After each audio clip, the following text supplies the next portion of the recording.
अस्सलाम वालेकुम and welcome to my YouTube channel.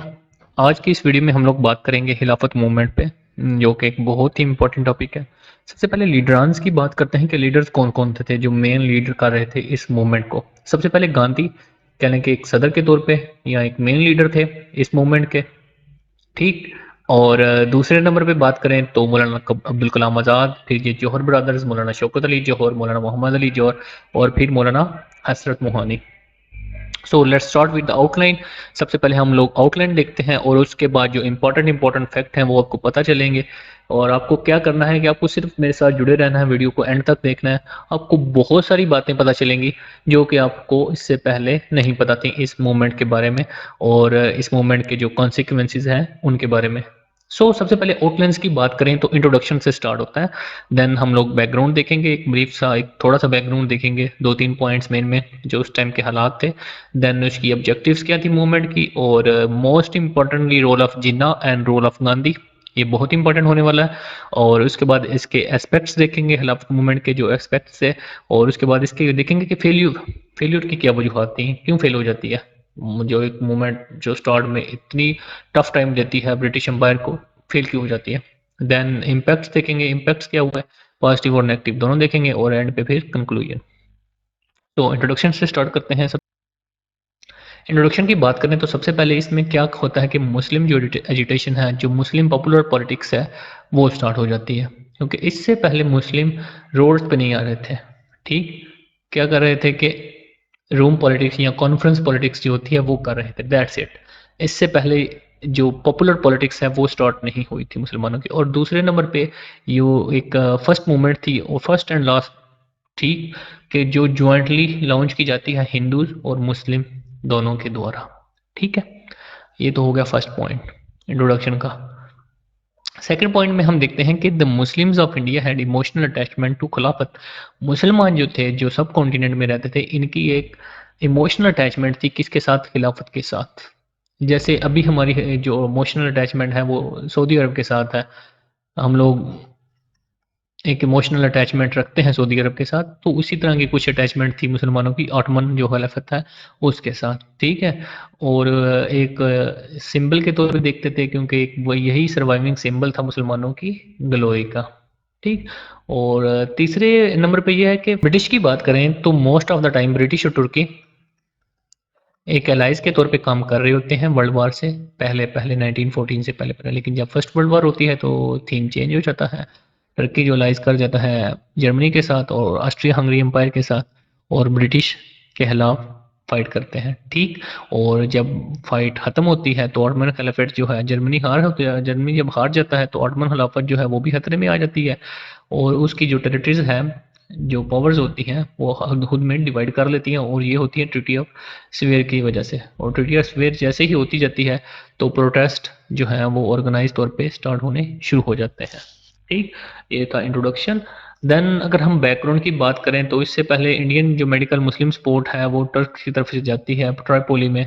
इसके बारे में बात हो चुकी है, आई थिंक ऑल इंडिया नहीं, पार्टीशन ऑफ बंगाल में इस बारे में बात हो चुकी है। जो पार्टीशन ऑफ बंगाल का जो लेक्चर था जैसे अनल होता है, तो उसके एंड वाली लाइंस पे मैं ये आपको बता चुका हूँ इस बार के बारे में। फिर बल्कान स्टेट में जो वार होती है वो चीज़ आ जाती है। और उसके बाद जलियांवाला बाग का एक इंसिडेंट हो जाता है 1919 में। तो इस वजह से जो हिंदू और मुस्लिम हैं वो इनके जो एंटी इंपीरियलिस्ट जो जज्बात होते हैं वो और ज़्यादा पीक पे चले जाते हैं और वो एजिटेशन पे आ जाते हैं दोनों जॉइंटली तौर पे। ठीक। और ऑब्जेक्टिव्स देखें तो ऑब्जेक्टिव सबसे पहले ये थे कि खिलाफत को मेंटेन रखना है आपने। टर्की की जो खिलाफत का इंस्टीट्यूशन है उसको डिमोलिश ना किया जाए। ठीक। और दूसरा होली प्लेसेस हमारी जो हैं जैसे मक्का मदीना और ये जो जितने भी होली प्लेसेस जिनको हम कंसीडर करते हैं, इनमें गैर मुस्लिम एंटर ना करें या इनकी बेरुमती ना करें। और तीसरा, तुर्की के जो जियोग्राफिकल इंटेग्रिटी है उसको कायम रखा जाए, यानी उसको टुकड़ों में तकसीम ना किया जाए। ये इस मूवमेंट के ऑब्जेक्टिव थे।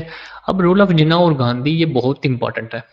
जिन्ना और गांधी जो हैं एक अलग पेज पे थे। जिन्ना मॉडरेट लेवल पे थे और जो गांधी साहब थे वो ज़रा एजिटेशन की, कॉन्फ्लिक्ट की सियासत पे थे। ठीक। तिलक, बाल तिलक और जिन्ना ये दोनों कांग्रेस के मेंबर थे, लेकिन इन्होंने कंडीशनल सपोर्ट फराहम की कि जब तक आप लोग इंडियंस को ब्रिटिश आर्मी में कमीशन के तौर पे लेते रहेंगे तो हम आपको सपोर्ट करते रहेंगे। लेकिन इनको फ्रस्ट्रेट करते हैं गांधी, और ये अनकंडीशनल सपोर्ट फराहम कर देते हैं केम्प्सफोर्ड को, जो उस टाइम के वायसराय हैं, कि आप जो मर्जी करें, हमारी सपोर्ट आपके साथ है। ठीक, तो इससे आपको एक अंदाजा हो जाता है कि इन दोनों की पॉलिटिक्स अलग-अलग थी, जिन्ना की और गांधी की। लेकिन जो सबसे बड़ी बात, जिन्ना जो है खिलाफत मूवमेंट के खिलाफ थे, इशू के, और इन्होंने ऑल इंडिया मुस्लिम लीग की जो कॉन्फ्रेंस या कौंसिल कमेटी होती है, उसको भी आगाह किया कि मैं इस चीज़ के खिलाफ हूँ, ये अगर हम लोग करेंगे तो इससे हमारा अपना नुकसान है। हमें इंडियन इश्यूज़ को कंसीडर करना चाहिए, इंडियन इश्यूज़ पे बात करनी चाहिए, ना कि टर्की के इशू पे। ठीक। और हम लोग बात भी कैसे कर सकते हैं, क्योंकि हम लोग एक स्लेव हैं और हमारे मास्टर जो हैं वो ब्रिटिश हैं, तो हम लोग कैसे उनको कायल कर सकते हैं कि आप लोग ये काम करें और ये ना करें। तो इन्होंने कहने की कोशिश की अपने, जो जितने भी एड्रेसेस थे, जितने भी मीटिंग्स वगैरह हुई, लेकिन उनको ओवररूल कर दिया जाता था। ठीक। और जिन्होंने गांधी को भी वार्न किया कि आप जो मजहबी सेंटिमेंट्स हैं, जो इमोशनल सेंटिमेंट्स हैं मज़हब के, आप लोग वो लेके आ रहे हैं इंडियन पॉलिटिक्स में, तो इसका जो रिजल्ट होगा वो केयास होगा, राइट्स होगा। आप लोग ये काइंडली ना करें। और 1920 का जो नागपुर का सेशन था, वो जिन्ना को वहाँ पे काफ़ी ज़्यादा ह्यूमिलिएशन होती है, क्योंकि उनको काफ़ी ज़्यादा बूइंग की जाती है इस वजह से, क्योंकि जिन्ना साहब कहते हैं कि mister Gandhi, your way is not the constitutional way, mine way is the constitutional way. ठीक है, you are introducing religion into the politics. और इस वजह से काफ़ी ज़्यादा बोइंग होती है और उनको काफ़ी ज़्यादा ह्यूमिलिएशन का सामना करना पड़ जाता है। ठीक है। और above all, Jinnah wanted both Congress and All India Muslim League to concentrate on Indian issues.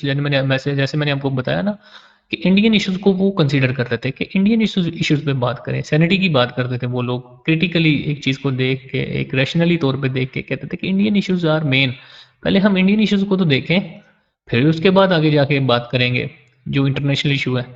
सो इन्होंने काफ़ी ज़्यादा कोशिश तो की, लेकिन खैर इनको साइडलाइन कर दिया जाता है, और इसकी वजह से ऑल इंडिया मुस्लिम लीग और जिन्ना साहब दोनों साइडलाइन हो जाते हैं।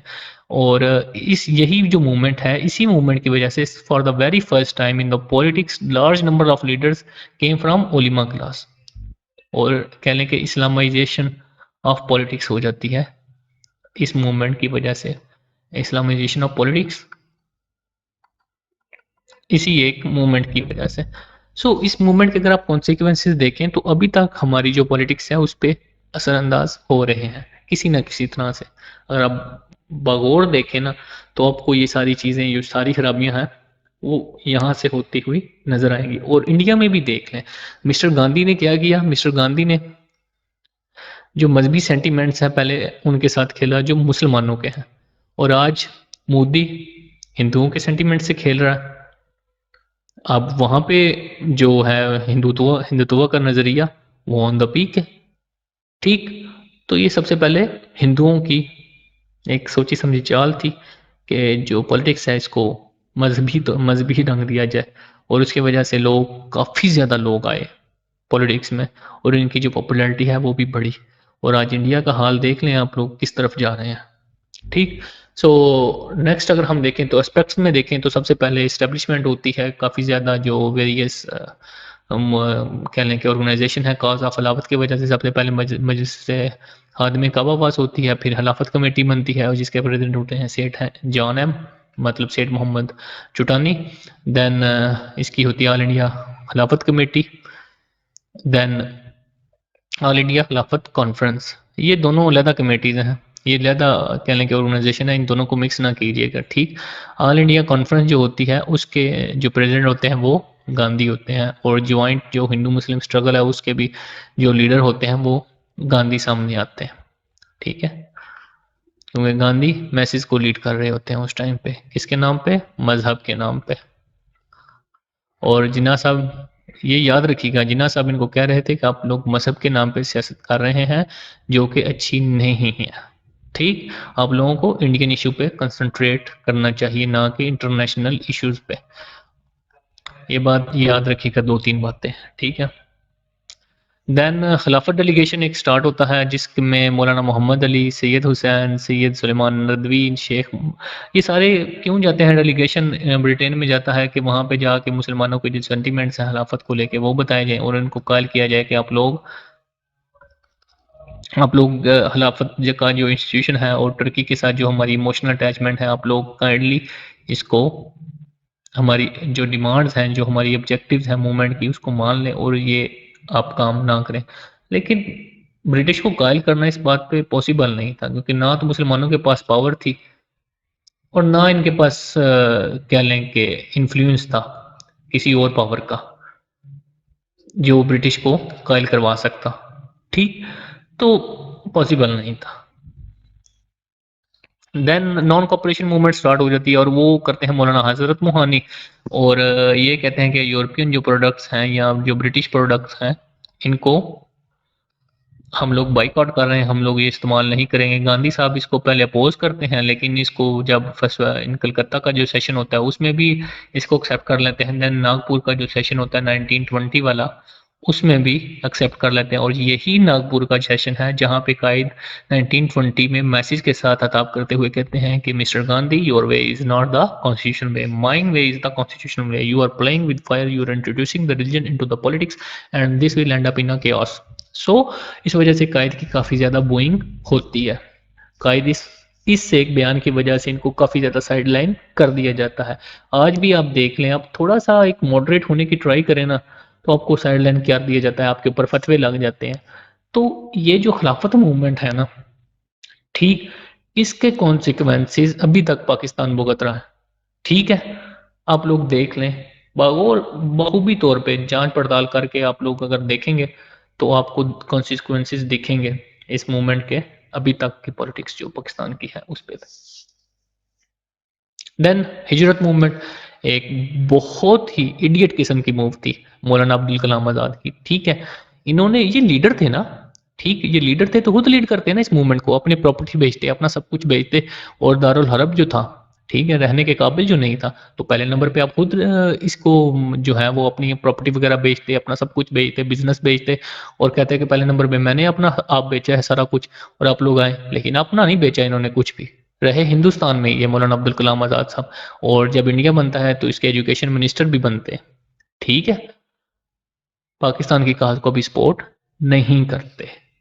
याद रखिएगा, ये नाम आपने याद रखना है मौलाना अब्दुल कलाम आज़ाद का। फतवा देने वाला ये बंदा था दारुल हरब का। मुसलमानों के 30,000 मुसलमानों को इन्होंने तबाह बर्बाद कर दिया। लिखा हुआ 30,000 है, पता नहीं कितने हुए थे, ज़्यादा हुए थे, कम हुए थे, ये तो निकला अलग डिबेट है, लेकिन 30,000 आपको रेफरेंस मिलता है काफ़ी सारी बुक्स में।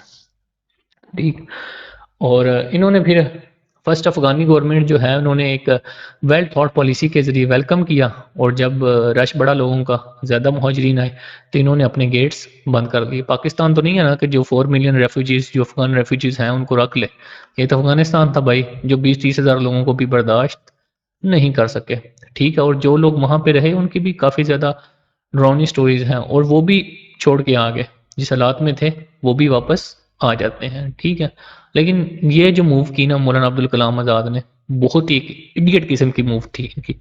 ठीक, खुद नहीं लीड किया, ये बात याद रखिएगा। लीडर्स जो आजकल के लीडर्स हैं वो क्या करते हैं कि आम पब्लिक को आगे कर देते हैं, वो बेचारे मरें जो भी हो, ठीक है, खुद उनके बेटे उनका सब कुछ बिजनेस स्टार्ट होता है लेकिन सफ़र कौन करता है? आम पब्लिक, मिडिल क्लास, हमारी क्लास। ठीक है, ये बात आप लोग याद रखिएगा, तब भी यही हालात थे।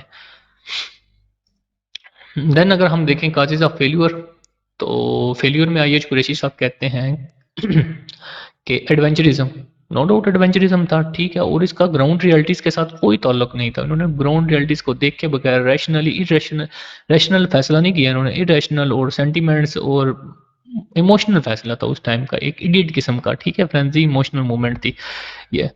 और then it was not realised by Khilafat movement कि जो खिलाफत मूवमेंट आप और नॉन कॉपरेशन मूवमेंट आप लोग एक ही टाइम पे चला रहे हैं। ये नॉन कॉपरेशन मूवमेंट है और ये खिलाफत मूवमेंट है, तो इनका आपस में कोई रिलेशन नहीं बनता। ठीक है, मुसलमानों की काज क्या थी कि हमने खिलाफत का जो इंस्टीट्यूशन है उसको सपोर्ट करना है, और उसके साथ मुसलमानों का एक मजहबी सेंटीमेंट थे, एक मजहबी जज्बात थे। लेकिन नॉन कॉपरेशन मूवमेंट जो हिंदू स्टार्ट कर रहे थे उसका मकसद और था, उसका मकसद था कि इकोनॉमिकली वीक करना ब्रिटिश को, लेकिन कंपैटिबल नहीं हो पाए ये दोनों। ठीक। और जो खिलाफत जिसको मुसलमान सपोर्ट कर रहे थे जिसको, और वो तो था इंटरनेशनल क्वेश्चन, क्योंकि उस टाइम पे आप देखें फ्रांस, इंग्लैंड, इटली, रशिया, एक ये सारे जो कंट्रीज थे, ये उस टाइम की सुपर पावर्स थी, ये उनका क्वेश्चन था।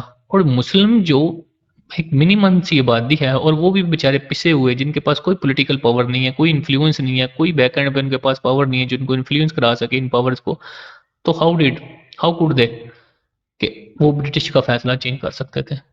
सो ये क्वेश्चन उन्होंने रियलाइज ही नहीं किया। और जिना साहब ने इनको कहा था ये चीज़, स्टार्ट में मैंने आपको कहा था ना कि इंडियन इशू पे आप लोग अपनी कंसंट्रेशन रखें, ना कि इस इशू पे। ठीक है। देन हिजरत मूवमेंट, मैंने आपको बताया कि बहुत ही एडिड किस्म की मूव थी। 30,000 जो मुस्लिम थे, जो पहले ही डिमोरलाइज थे और इकोनॉमिकली वीक थे, उनका कोई पुरसान हाल नहीं था। और जब ये वापस आते हैं अफगानिस्तान से, तो ये मौलाना अब्दुल कलाम आज़ाद साहब ये भी इनको अपना जो है पहचानने से इनकार कर देते हैं। ठीक है। देन गांधी, जो चोरा चोरी का एक वाक़या होता है जहाँ पे कुछ जो पब्लिक होती है वो पुलिस स्टेशन को आग लगा देती है, जिसमें आई थिंक 20 प्लस जो पुलिस वाले हैं वो जल के मर जाते हैं पुलिस मतलब थाने के अंदर ही। लेकिन उससे पहले पुलिस ने गोली चलाई होती है, जो चोरा चोरी में क्राउड होता है उस पर गोली चलाई होती है, और उसमें भी शायद, मुझे अब कंफर्म नहीं पता, लेकिन काफ़ी सारे लोगों की डेथ होती है। और उसके बदले में जो पब्लिक होती है वो कह लें कि गुस्से में आ जाती है, या जो उनके जज्बात हैं वो बिगड़ जाते हैं और वो पुलिस स्टेशन को आग लगा देते हैं। और इस इंसिडेंट की वजह से गांधी जो है वो कहते हैं कि ये जो मूवमेंट है वो वायलेंट हो गई है, और इसलिए मैं ना इससे अपनी सपोर्ट जो है यहाँ खुद को अलहदा कर रहा हूँ, तो बराए मेहरबानी आपका शुक्रिया। तो ये मूवमेंट में जो बचे कुछ दम होता है वो भी टूट जाता है।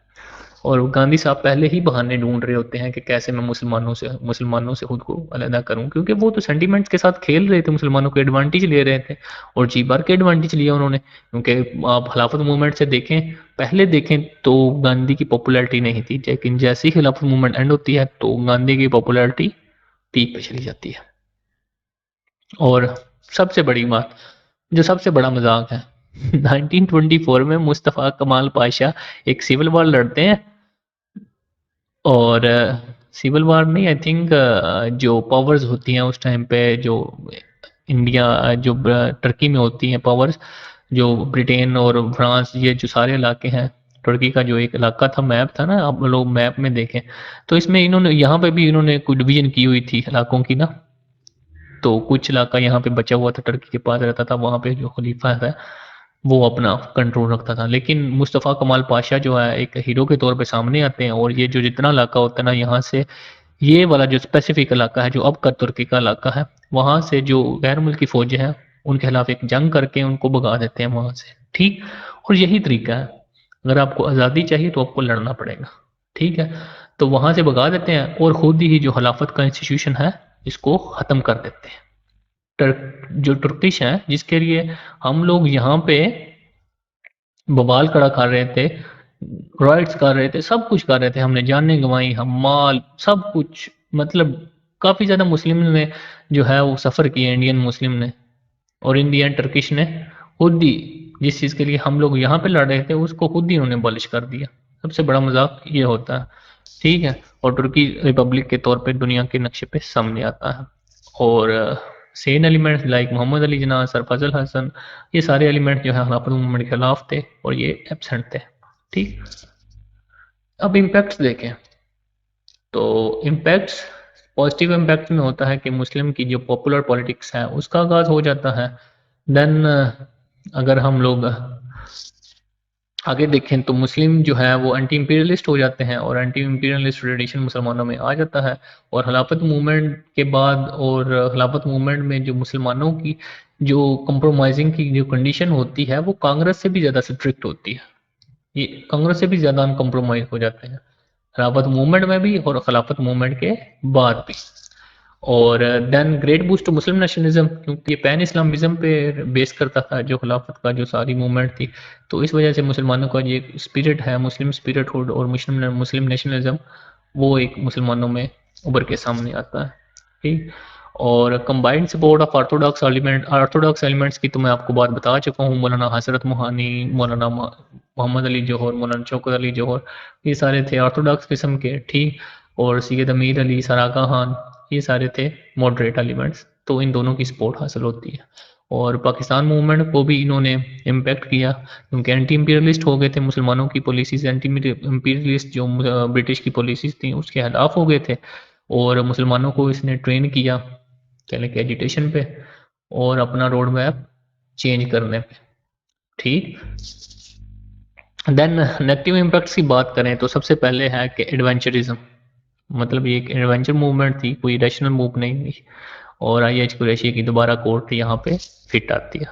और कॉन्सिक्वेंसेस ऑफ हिजरत मूवमेंट वो थे, आपको पता है कि मुसलमान बिल्कुल ही अपनी जो प्रॉपर्टी वगैरह बेच के गए थे।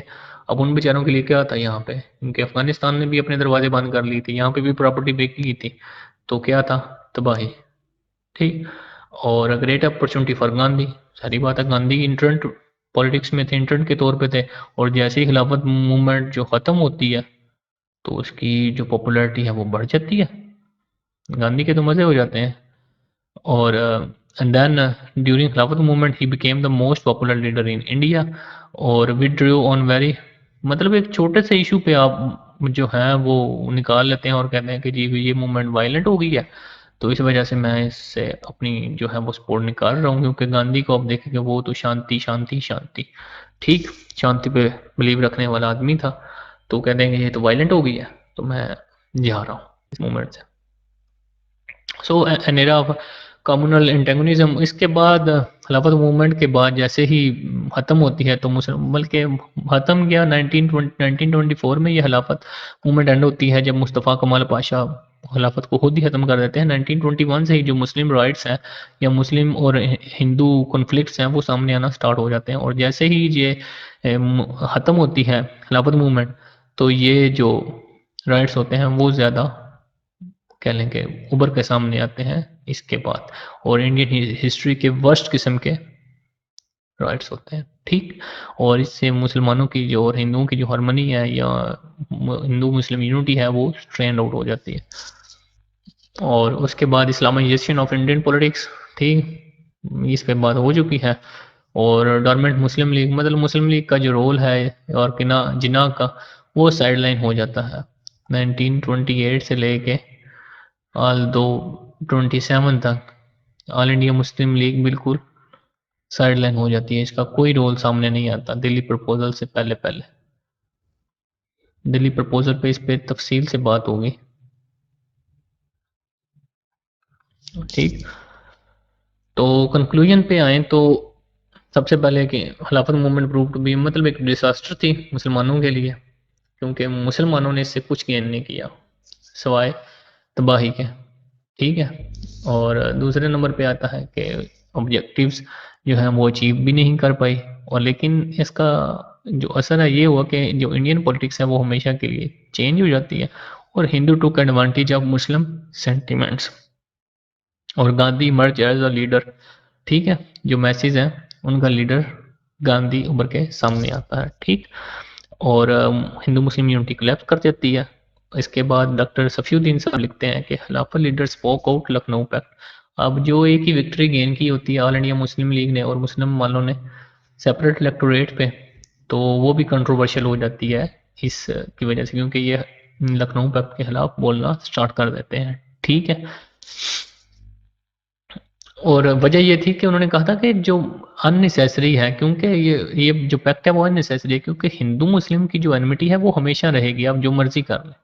और ये बात फैक्ट है।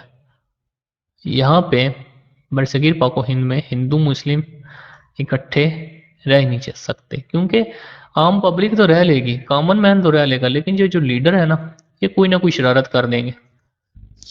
ठीक।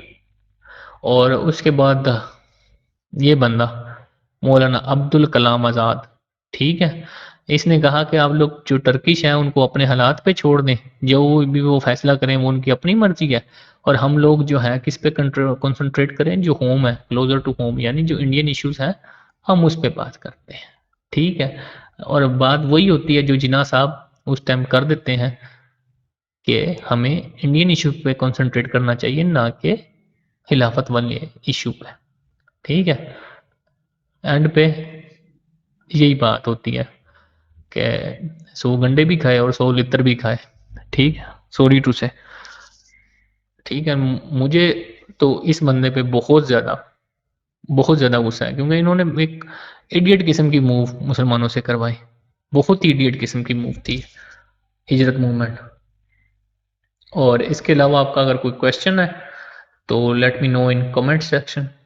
ठीक, और अगर आपने मेरे चैनल को सब्सक्राइब नहीं किया तो काइंडली सब्सक्राइब भी कर लीजिएगा, और अगर आपको लगता है कि ये वीडियो किसी के काम आ सकती है तो शेयर भी कर दीजिएगा। ठीक, तो मिलते हैं नेक्स्ट लेक्चर में जो होगा दिल्ली प्रपोजल पे, और दैट्स इट। तब तक के लिए अल्लाह हाफिज़, दुआ में याद रखिएगा।